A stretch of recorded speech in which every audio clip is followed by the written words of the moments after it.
Welcome back, everybody. So, Chapter 14, Section 2, Changes in Society during the Late Middle Ages. There was a big population boom that happened in between the years 1000 and 1300 in Western Europe, and this is largely because of agriculture, the ability to grow food. It got warmer, so farmers were able to use more land for longer in the year. Farmers developed a harness for horses so that they could put on a plow at the back.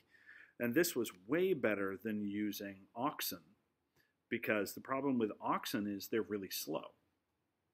But up to this point, the harnesses that they had, which were round, were only good for oxen because the windpipe in an ox is much deeper in the throat. And so by having them pull with a round harness, pulling with their shoulders and their chest, they could pull a plow. Horses, whenever you try to put a round harness on a horse, it'll choke them to death because their windpipe is much closer to the surface of their neck. And if you try to have them pull with their chest and neck, unlike oxen, it'll cut off their air supply and they'll die. So they discovered that instead of using a perfectly round harness, instead you use one that's kind of horseshoe shaped, that doesn't actually complete all the way across the neck, just use the shoulders to pull. And when they discovered that, they could plow fields a lot faster because the oxen were slow, horses are faster, but horses will choke to death if you try to use an ox harness on them. So much better in the Middle Ages once they discovered the horse harness. Up till this point in history, farmers had let half of their land be useless every year.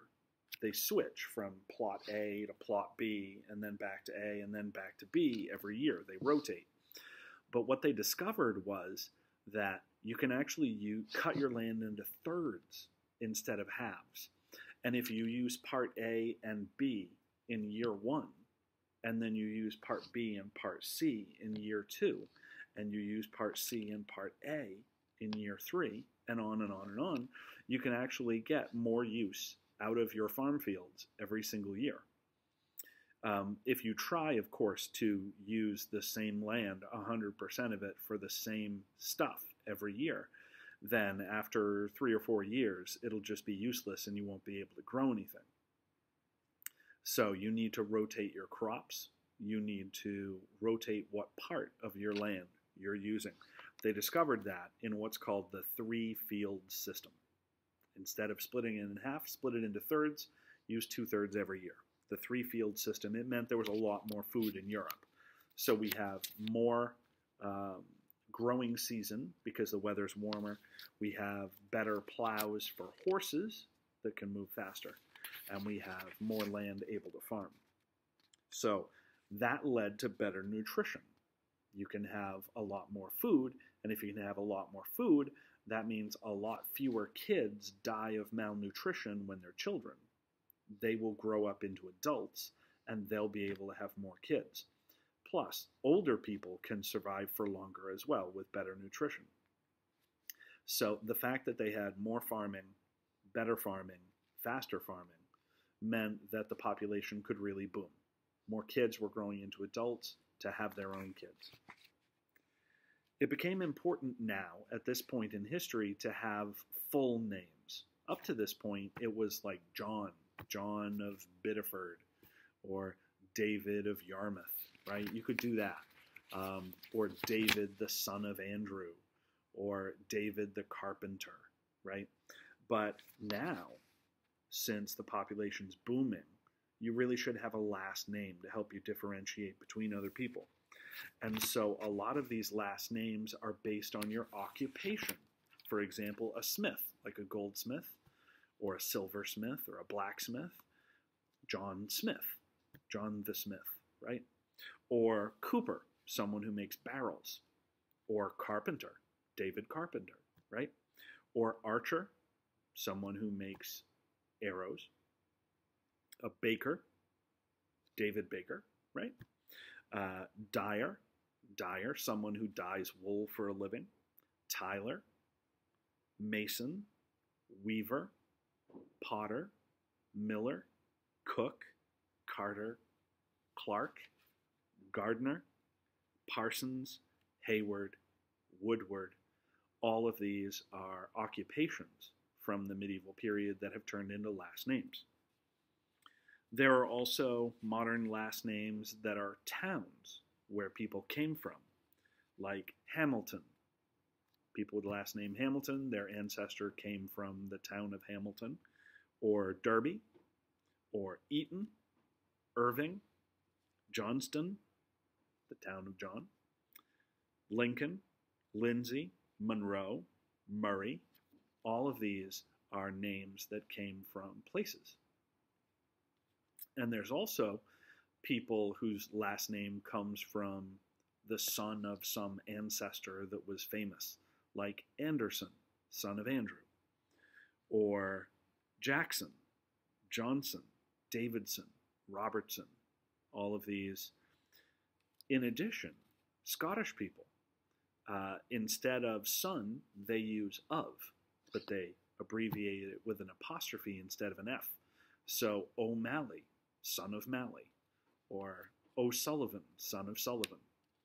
And Scottish people do the same sort of thing with Mac instead. So MAC or MC, depending on whether they're Highland or Lowland Scottish.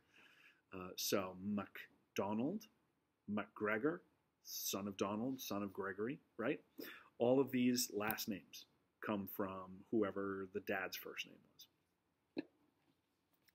At around this time, merchants who all lived in towns with each other decided that they would get into groups to make sure that everybody who worked in that same occupation in their town was good at it, wouldn't charge too much money or too little money to throw off the market, and would make sure that any trainees that they took in couldn't graduate to start selling that product until they were definitely good enough at it.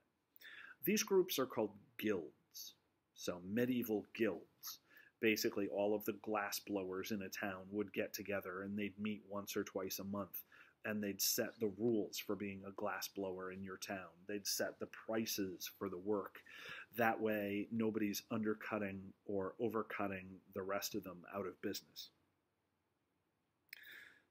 Skilled artisans formed guilds that set the quality standards for the products and would actually make the tests to see if you were good enough once you'd been a trainee at making that product, whether you were good enough to actually have your own workshop. You would have to produce a piece of that kind of occupation. So glass blowing, you'd have to produce a window, or you'd have to produce a glass ball or something that was so good that only a master could have done it. And that's where we get the current word masterpiece. It's from the medieval guilds, making sure that anybody that wants to join that occupation has been a trainee and is good enough at it to create a masterpiece. The guilds would help your family financially. Let's say you died or you got sick. You've been paying dues into the guild this whole time, and so the dues money that you've paid acts as kind of an insurance for bad times. They also donated large sums of money to charities and to churches, especially whenever they were going to build a new church or a new cathedral and they needed stained glass or they needed stone designs for statues outside. They would ask the guilds to donate money.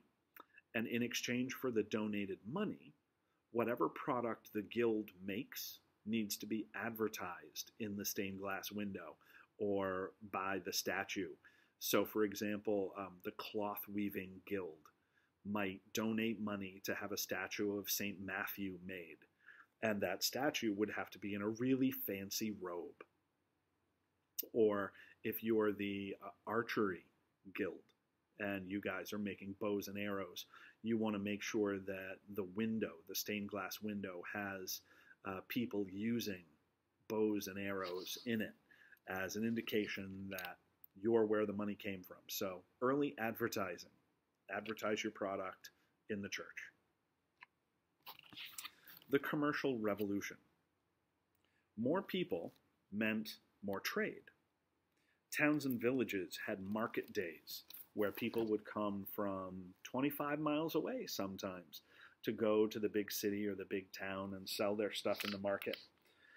A lot of products were coming from the Middle East because the Crusades had started that addiction for Europeans wanting Middle Eastern stuff.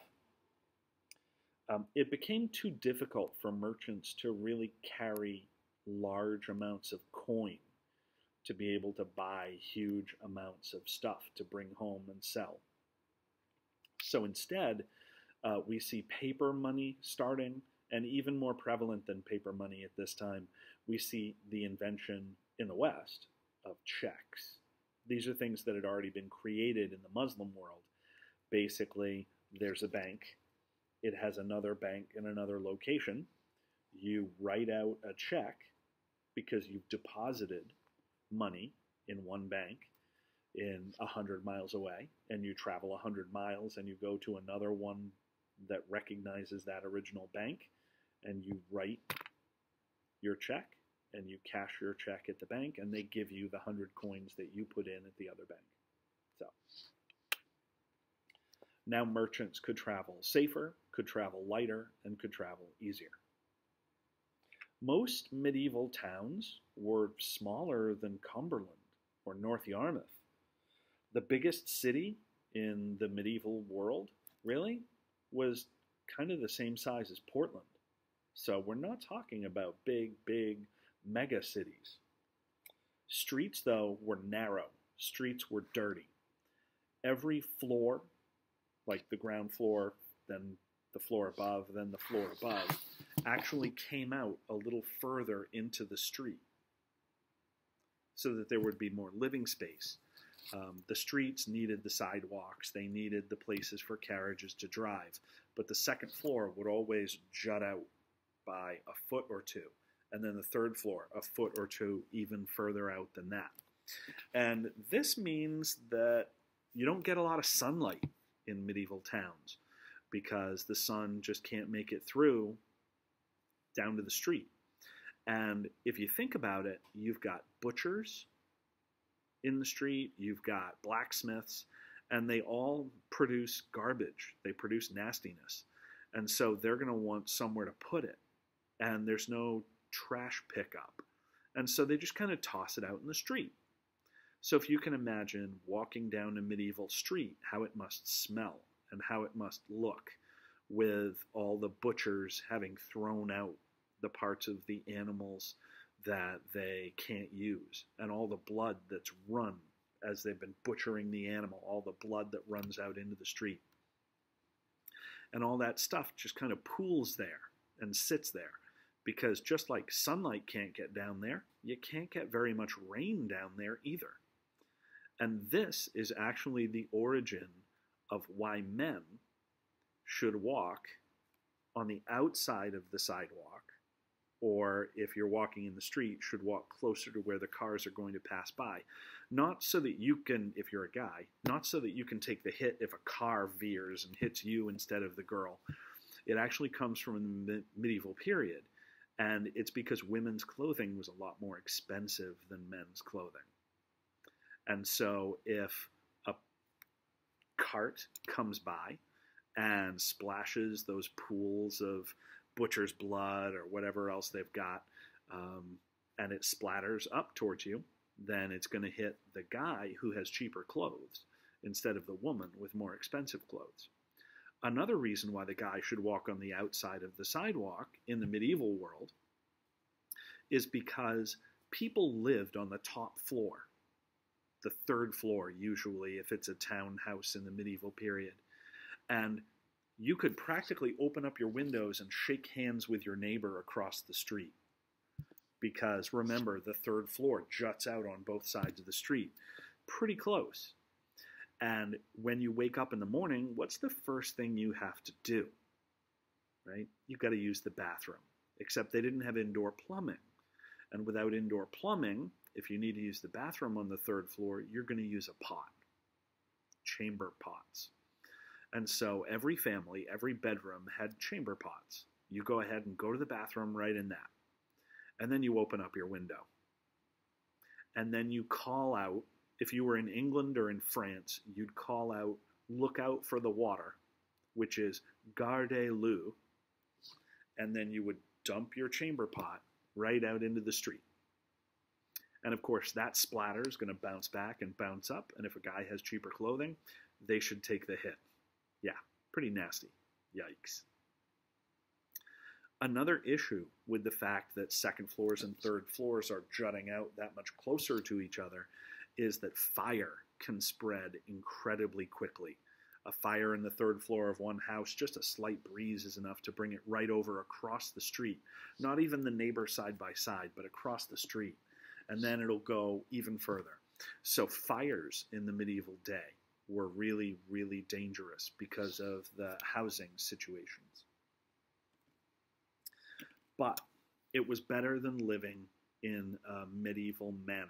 Better than living out where you had to be a serf and work on the farm fields all day long and then come home and work on your lord's farmland too. So serfs would run away.